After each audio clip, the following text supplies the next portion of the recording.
So finally, Rabbi Tatz, I'd like to talk to you about something that I've been thinking about myself in my own Jewish learning, which is I see as perhaps one of the most important, and it's actually considered a constant mitzvah, constant commandment to have trust in God, to be trustworthy, to trust that everything that happens in your life is being guided through God's will, and to trust in Him that things are going to work out. But when I read the Torah, particularly the book of Genesis, I look at some of our forefathers, Abraham, Jacob, who it says they were scared at some moments. They had fear. And I just wondered, for the spiritual greats, how do we make sense of the fact that they were fearful when presumably, if anyone has faith in God, it's going to be Abraham, Isaac, and Jacob?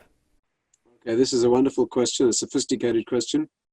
Good observation, Ollie, and deserves a full answer.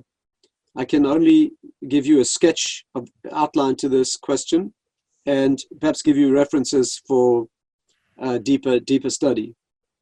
There are many ways to answer your question, but I'll choose one which I hope you'll find meaningful. Let me begin with an introduction. The brief introduction I would like to posit here is that Bitachon, which is trust in God, does not mean believing that things will be good. Let's get that clear. The simple, uneducated view of Bitachon, or trust in God, is trusting that things will be good. Right? You believe enough and you trust enough, it will be good. That is completely wrong. That is completely and utterly wrong. The classic source for this, although there are many, is the famous Chazon Ish.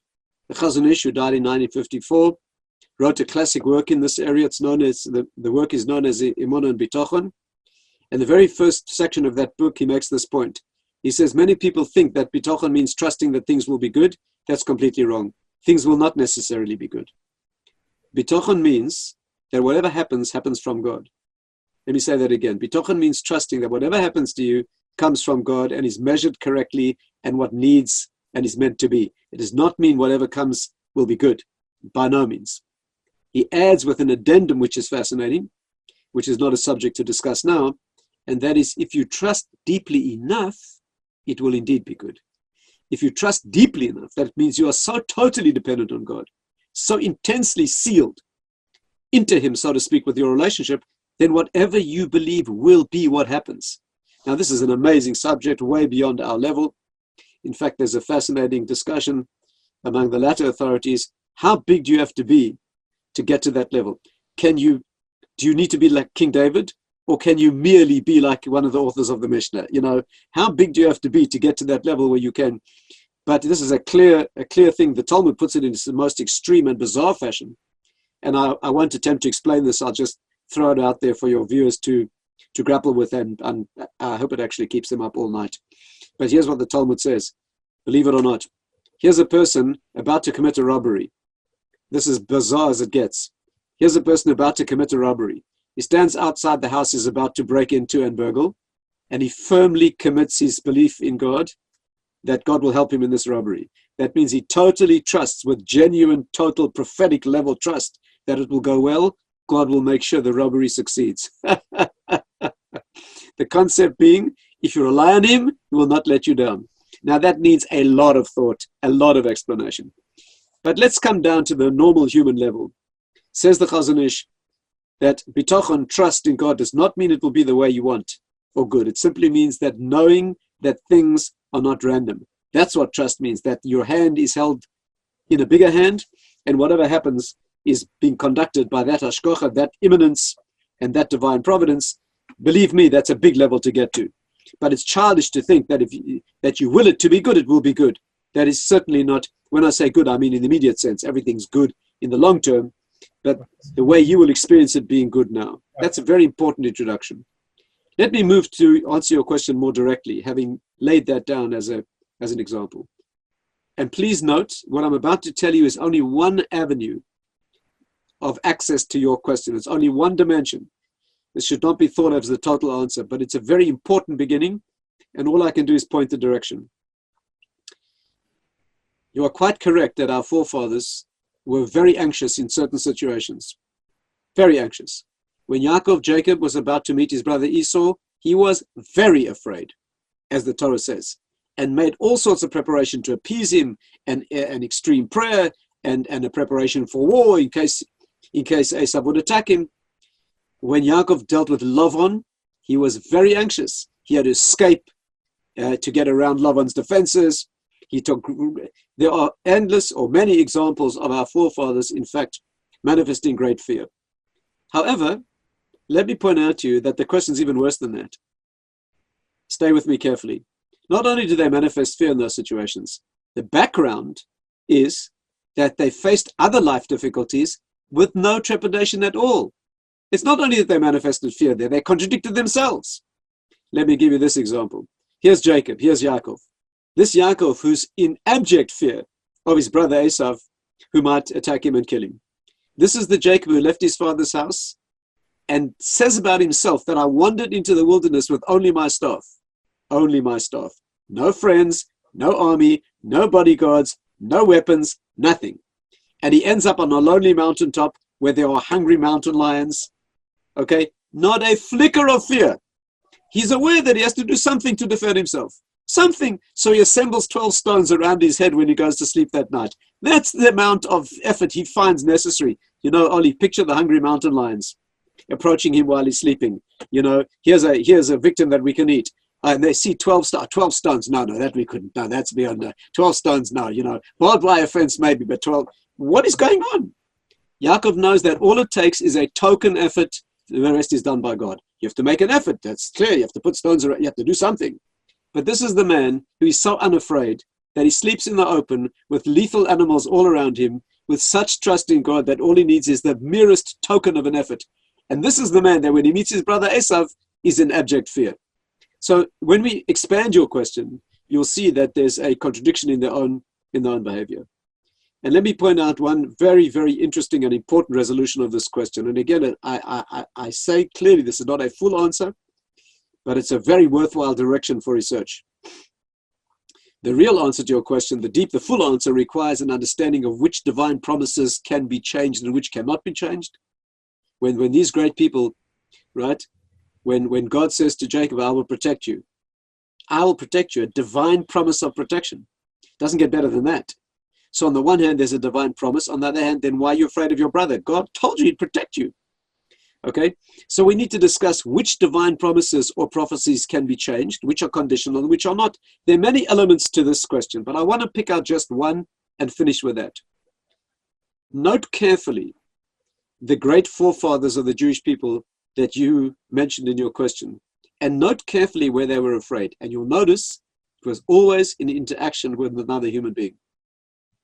When it comes to hungry mountain lions, not a moment's fear. Not a flicker of emotion. When it comes to a human being like his brother, reason for fear. When it comes to the same Yaakov, and it's a Lavan, reason for fear. And you find this theme repeated throughout the Torah. There are so many examples. Here, I'll give you one. If you look in the book of Daniel, and you see that when Hananiah, Mishael, and Azariah were thrown into a furnace, and survived miraculously, walking around quite comfortable in the fire. What people don't know is the next few verses say that when it was time to exit the fire, they were afraid. Exit the fire, they were afraid, in case the king would kill them. These are people that have just been thrown into a fire, and they've seen God's salvation miraculously. They're totally comfortable walking around in a blast furnace. But when they have to come out, they're afraid. Maybe this king will injure them. In fact, the verses say they waited till he assured them that he was not going to harm them. What is going on? What is going on? I'll give you another example. These are all pointed out by the Netziv and other great commentaries. Here's another one.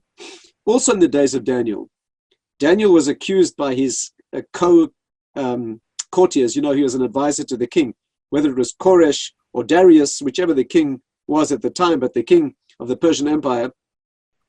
And the non-Jewish associates of Daniel accused him to the king of being disloyal.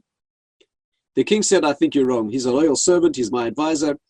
But in deference to your fears, you know what I'll do?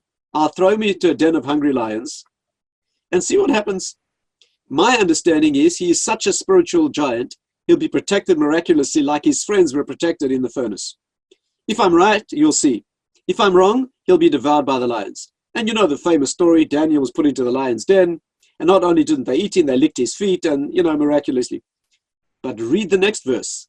The next verse says that the king sealed the mouth of the lion's den after throwing Daniel in, because he was concerned that his human enemies might come up to the place and kill him with their spears or their arrows, and then say that the lions ate him.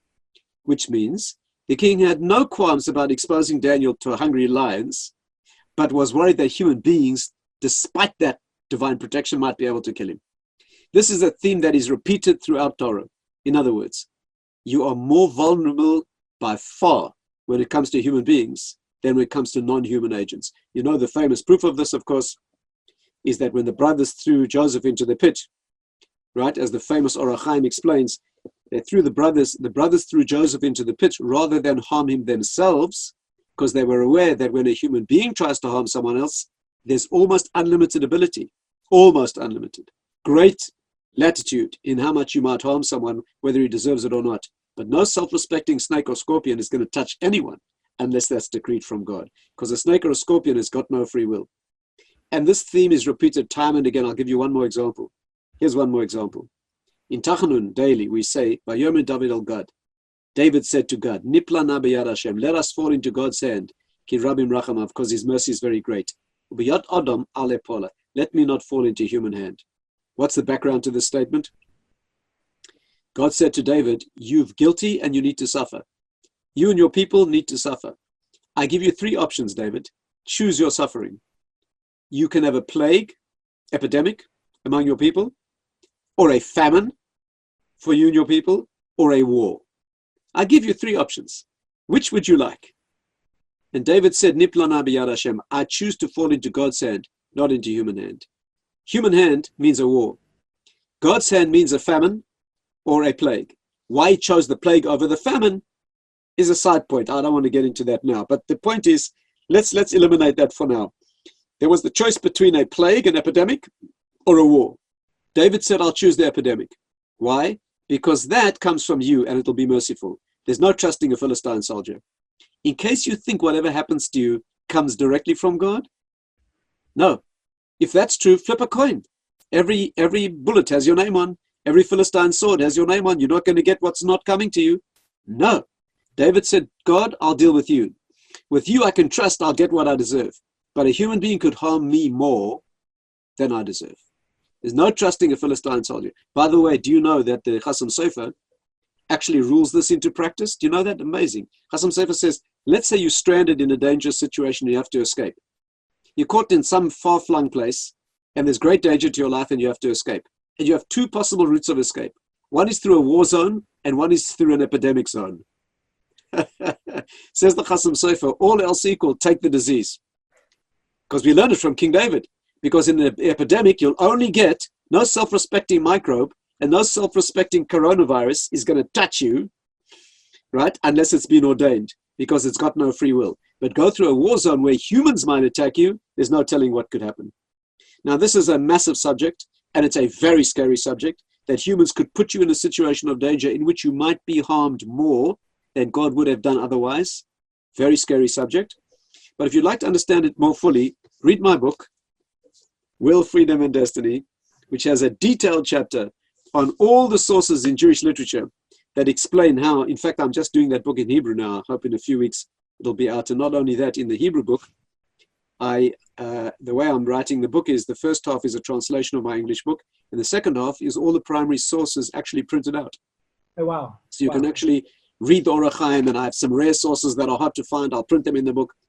So when that book comes out, Ollie, please ask your viewers to buy 2 copies each so they understand it very well. Rabbi, I must ask, because at the time of Purim, a few months ago, I heard a fantastic talk where they were the rabbi was explaining that one of the key messages of the story of Purim is that no matter what human beings may try to do, God even, it says the king put the ring on Haman's finger, and the king is a metaphor implies God.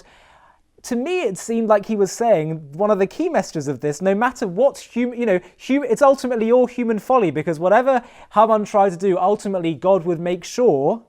So the Jews would. This is a great question, and it's a good point to end if you don't mind. You're quite correct. And let's sum up with this point because it's a very important point to remember. Although human beings are more dangerous than non-human agencies, and human beings indeed could put you in danger that would not have happened otherwise, at the end of the day, what happens there is up to God. Let's not forget that.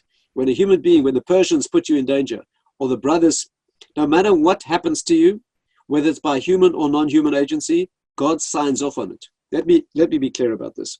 But what's the difference? I'll explain. Again, this needs a long explanation. It's a very sensitive point and badly misunderstood in the Jewish world. But I'll try to make it as clear as I can in a nutshell, a small nutshell. When somebody's walking down the street with no divine decree to die, no divine decree to die, as the Ohr HaChaim says, and then someone tries to kill him, at that moment someone turns the corner and pulls a gun and tries to shoot him, God was not going to kill the person at that point. There was no, of course, it might be a circumstance in which there is a divine decree and the person's going to die no matter what. That's certainly possible. But it's also possible that there's no divine decree. When the person pulls the gun, God looks down at that person and says, are you worth saving? Do you deserve intervention? Do you deserve miraculous intervention? If you deserve it, you'll get it. Let's take a classical example. You said Purim. You've chosen the classical example. Mordechai knew that he was impervious to Haman. He could not be touched. He had enough personal merit that no matter what Haman did, he could not be touched by him. So he used it. He sat in front of Haman and refused to get up and to bow down to him, plan being to drive Haman into such an anti-Semitic frenzy that he would self-destruct. But Ollie, that's a very dangerous game. A very dangerous game. The principle governing Jewish history, post-prophetic history, Eretz Nitna B'yad Rosha. The world is given into the hands of the wicked, in case you hadn't noticed. The world is given into the hands of the wicked. You don't interfere with them. You don't use a full frontal attack. The shoe's on their foot. You use strategy and intelligence. But Mordechai knew he was impervious. And if you're at that level of protection, it doesn't matter what agency is raged against you. Human or animal makes no difference. At the end of the day, God signs off on it. But what if you don't deserve that protection? What if you got a vulnerability? What if Joseph had indeed something that made him vulnerable? And then a human being points a gun at you. You need more merit to be protected from a human than you need to be protected from a microbe or from an animal. That's the point. But at the end of the day, God signs off on what happens. No random stuff in the world. When the person points the gun at that individual, God looks down and says, do you deserve to be saved? Or does your wife deserve not to be a widow today? That could be her merit. Indeed. I'll leave you with a humorous take on this. Some people refuse to buy life insurance. And I'll tell you why. Let me hasten to say that life insurance is very important. My son Mosh sells it and you should see him tomorrow. It's very important. Life insurance is very important. That is Jewishly a very good idea. But some people say, well, if I have life insurance, you know what it means?